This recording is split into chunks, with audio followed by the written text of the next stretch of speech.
Olá pessoal, sejam bem-vindos e bem-vindas a mais um vídeo deste canal. Aqui nós vamos falar sobre algo bem interessante que envolve microbiota intestinal e a saúde do corpo como um todo.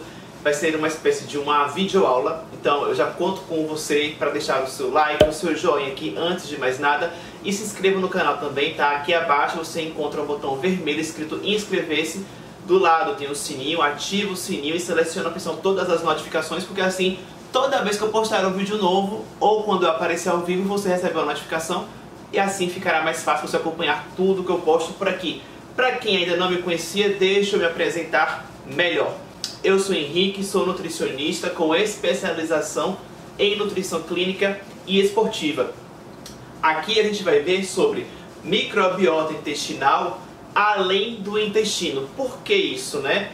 A microbiota intestinal, como o próprio nome sugere, é o que? A microbiota presente no intestino humano.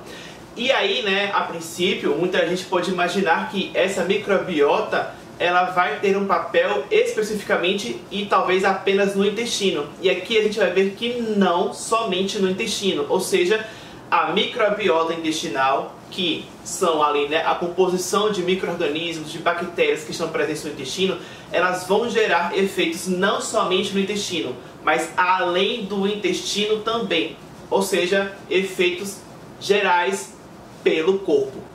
E o que eu vou falar aqui é baseado em um artigo científico que está aí na tela, a nível de deixar claro qual é a referência. É uma referência aí, ó, de 2016.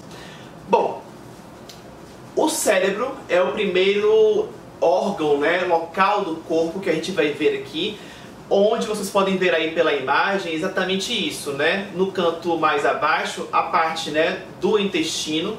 Tem até uma lupa que dá ali dentro da lupa, né, uma noção de que existem micro-organismos, bactérias, portanto a microbiota intestinal.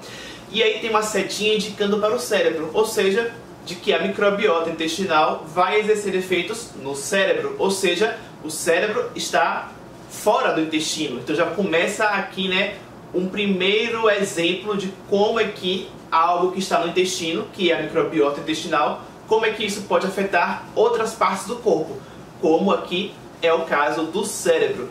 E aí do lado tem um quadrinho onde tem exemplos de situações que vão poder ter ali, né, relação com o cérebro e que vão ter influência, na verdade, lá da microbiota intestinal, como são os casos do transtorno do espectro autista, o estresse e o acidente vascular encefálico. Algo importante aqui a ser deixado claro é o seguinte: quando a gente fala às vezes de alguma alteração cerebral, muitas vezes as pessoas pensam em algum fármaco, em algum medicamento que vai atuar no sistema nervoso central, alterando ali, né, a atividade cerebral para de repente tratar uma dor de cabeça essa que pode estar vindo por conta de um estresse.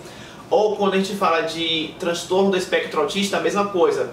Às vezes pode-se pensar em um medicamento para controlar alguma característica desse indivíduo, quando na verdade não existe apenas fármacos, medicamentos que atuam no cérebro diretamente, mas também a gente tem que pensar que a gente tem que atuar também em outro compartimento do corpo, nesse caso aqui o intestino, já que se você não cuidar do intestino, se você não tiver um intestino saudável, você vai ajudar a interferir no cérebro, de repente, né, de forma negativa.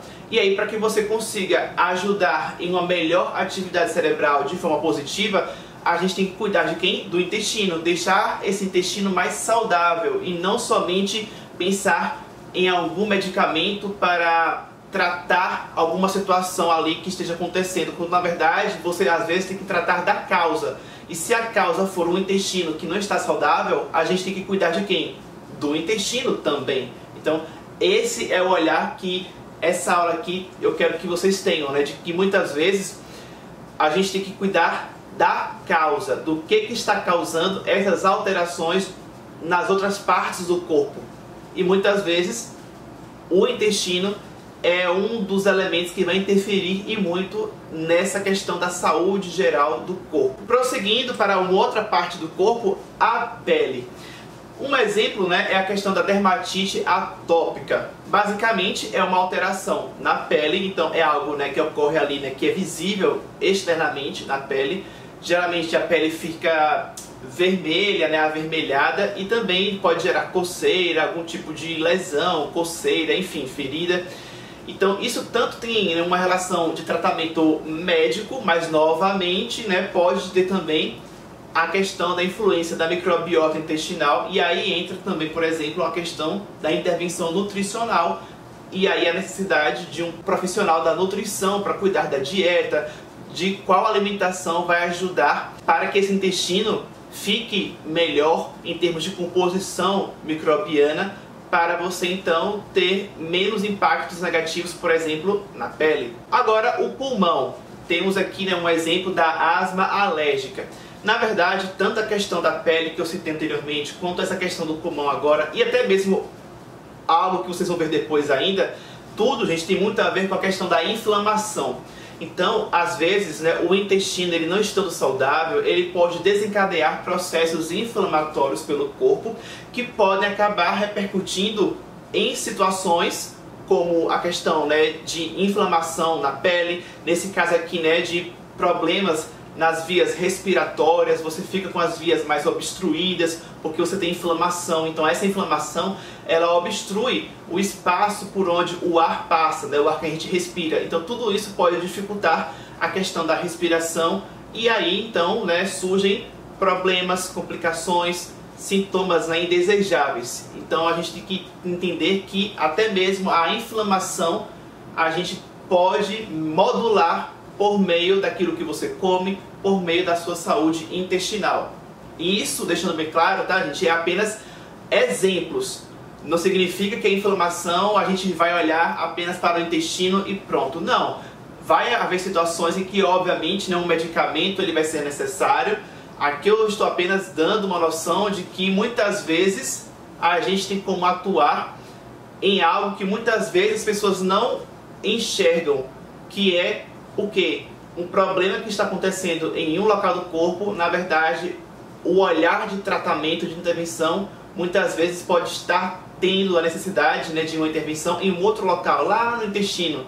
Então, às vezes, para que você melhore algo em um local, você tem que, na verdade, atuar em outro local. E aqui temos também o fígado, que até na referência, né, tinha até um outro elemento relacionado à questão da microbiota intestinal com o fígado, que era a esteatohepatite não alcoólica, que eu nem coloquei aqui, eu acabei colocando só um outro tópico, né, que na verdade eles citaram esses dois, né, esse que eu acabei de falar e esse outro que está escrito. Eu apenas coloquei esse que está escrito aí, que é a doença hepática gordurosa não alcoólica, porque é a mais citada, é a mais comum, assim, do dia a dia, né, que a gente vê, é mais essa questão aí da esteatose hepática, ou seja, gordura no fígado. Na verdade, né, uma quantidade de gordura, né, além do normal. E além do que eu já falei um pouquinho aí, né, da gente pensar na questão de que às vezes um problema em um local, a causa às vezes é em outro local do corpo, mas além disso, outra mensagem que eu acho importante que fique bem clara aqui é a importância da gente ver a possibilidade de atuar na prevenção. Por exemplo, essa questão aqui do fígado, ela pode ser muito bem, na maioria dos casos, né, prevenida se você tem um estilo de vida saudável, uma alimentação saudável, um intestino saudável, e aí você controla a questão da sua composição corporal, do seu nível de gordura no corpo, das frações de colesterol mais equilibradas, da questão, né, do fígado ser mais saudável e, portanto, um fígado que não vai ficar acumulando muita gordura. E aí esse fígado ele não desenvolve esse quadro, né, de uma doença hepática gordurosa não alcoólica. Então é importante deixar bem claro isso, de que isso tudo aqui também é para a gente vislumbrar a possibilidade de olhar para o intestino como um grande aliado para uma saúde mais em dia, uma saúde mais equilibrada, para que a gente possa entender que muitas coisinhas que podem acontecer, né, a nível de complicação na saúde, elas podem ser prevenidas se a gente tiver uma saúde em dia.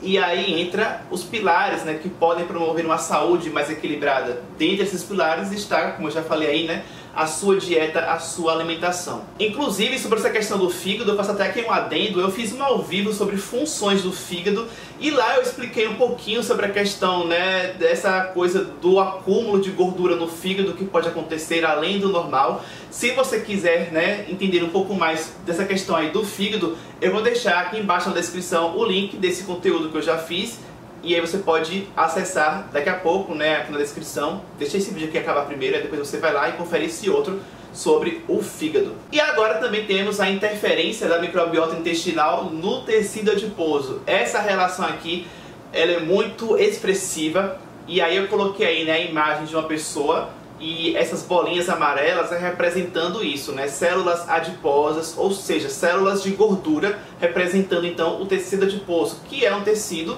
que ele armazena a gordura corporal, né? A gordura que a pessoa tem estocada, ela é estocada nessas célulazinhas aí de gordura, ou seja, adipócitos ou células adiposas, que em conjunto a gente chama de tecido adiposo. E qual é a relação aí, né, do intestino com isso? Bom, se o seu intestino ele não é saudável, ele pode fazer com que o seu tecido adiposo ele fique mais inflamado, e aí você acaba gerando estímulo para que você continue engordando cada vez mais, porque uma pessoa inflamada é uma pessoa que tem mais facilidade para acumular gordura no corpo. Consequentemente, isso já vai ter relação com o outro tópico que está aí escrito, a obesidade, que é caracterizada justamente por isso, por um excesso de gordura corporal. E aí a gente vê que muitas vezes, para a gente tratar um indivíduo obeso, ou como eu já falei, né, atuar de forma preventiva para que essa pessoa nem chegue a ter um estado de obesidade de fato, a gente tem que pensar onde, em quem, tanto na prevenção quanto se for o tratamento, no intestino. As pessoas do dia a dia, né, leigas, elas pensam em 1001 coisas quando elas pensam em emagrecer. Mas muitas vezes elas não fazem ideia de que, na verdade, muito além de chás, de calorias, de carboidratos, de cortar açúcar, isso e aquilo, uma coisa que essas pessoas muitas vezes não fazem nem ideia é de que elas precisariam, na verdade, ter atenção ao intestino. Porque se não cuidar do intestino, dificilmente essa pessoa vai desinflamar, dificilmente essa pessoa vai emagrecer e dificilmente essa pessoa vai cessar esse ciclo vicioso, né, de continuar engordando cada vez mais com o passar dos anos. Então, mais uma vez, olha o intestino, no caso, né, que a gente está vendo aí que ele exerce uma importância enorme para a saúde de um indivíduo. E aqui temos alguns exemplos de outras situações que acontecem assim de forma geral pelo corpo, tá? Por exemplo, o diabetes tipo 2, que na verdade, quando a gente fala em obesidade, que foi o que eu acabei de citar, a própria obesidade, uma vez instalada, ela é um fator de risco para o diabetes tipo 2, ou seja, um estilo de vida inadequado, uma alimentação desequilibrada, um intestino pouco saudável, uma pessoa inflamada, tudo isso daí colabora para que a pessoa tenha um risco aumentado para desenvolver justamente o diabetes tipo 2. E como o intestino interfere em muito disso tudo aí, né, na inflamação, na obesidade, portanto também o intestino ele vai poder ter uma relação aí com o diabetes tipo 2. Basta você se questionar se será que o seu intestino ele está colaborando para você desenvolver um diabetes tipo 2? Ou será que o seu intestino está colaborando para você ficar protegido e se prevenindo contra o diabetes tipo 2? É isso que você tem que pensar. Mas além do diabetes tipo 2, tem também aí, né, o lúpus sistêmico eritematoso, a subnutrição. E aí, né, essa questão da subnutrição ou desnutrição tem algo totalmente relacionado com a minha área, né, de forma direta. E o que eu posso dizer para vocês é que o intestino, se ele não está saudável, ele pode ter ali um processo inflamatório, uma mucosa intestinal, né, que está de alguma forma prejudicada, e isso pode ser ruim para a questão da absorção dos nutrientes. Então, às vezes a pessoa até come determinados alimentos e nutrientes que são saudáveis, é o que a pessoa precisava, mas às vezes ela não está absorvendo devidamente esses nutrientes. Por isso a importância de cuidar do intestino para que você tenha um intestino saudável, íntegro e funcionando bem, para que ele consiga inclusive fazer aquilo que ele tem como uma das funções, né, básicas, que é a absorção dos nutrientes, para que ele realmente consiga absorver esses nutrientes de forma adequada e efetiva. E o outro tópico, que é a aterosclerose, o que mostra, né, uma relação do intestino com um fator de risco cardíaco, já que a aterosclerose ela é um fator de risco para doenças cardíacas, e na verdade, né, alterações ali hemodinâmicas, né, do sistema circulatório como um todo. Então é isso, eu espero que vocês tenham entendido as mensagens que foram passadas, o conteúdo. Se sim, deixa o seu joinha, comente aqui se você gostou, eu quero saber. Qualquer dúvida que tenha ficado, pode perguntar. Deixa as minhas redes sociais aqui na tela para quem quiser me acompanhar por lá. Compartilhe esse vídeo com quem vocês sabem que possa se interessar com essas informações, que na verdade, né, venhamos e convenhamos, isso daqui é útil para qualquer pessoa. Então manda aí para sua família, para os seus amigos, para quem você quiser levar este conteúdo bacana para essa pessoa assistir também. E algo também interessante é que este conteúdo ele foi feito e vai ser liberado, né, em primeira mão, com antecedência para quem é membro aqui do meu canal no YouTube. Se você não é e nem sabe do que eu estou falando, aqui abaixo do vídeo tem um botão escrito Seja Membro e na descrição do vídeo também tem um link para você ser membro do canal. Sendo membro, você tem vantagens. Uma das vantagens é essa. Eu aqui mensalmente preparo um conteúdo diferenciado como esse, e esse conteúdo diferenciado eu separo para liberar primeiramente no início do mês para quem é membro. Somente no final do mês, né, umas 3 semanas depois, é que eu libero para todo mundo. Então, quer ter esse tipo de vantagem de conferir mensalmente conteúdo com antecedência? Basta ser membro, faça isso agora. E no mais, aqui na tela já vai aparecer uma foto minha bem aqui que você pode clicar para realizar a sua inscrição no canal. Se você ainda não fez isso, faça. Tem meu curso online também aqui embaixo na descrição. Muito obrigado por ter me assistido até o final. Eu fico por aqui e até o próximo vídeo.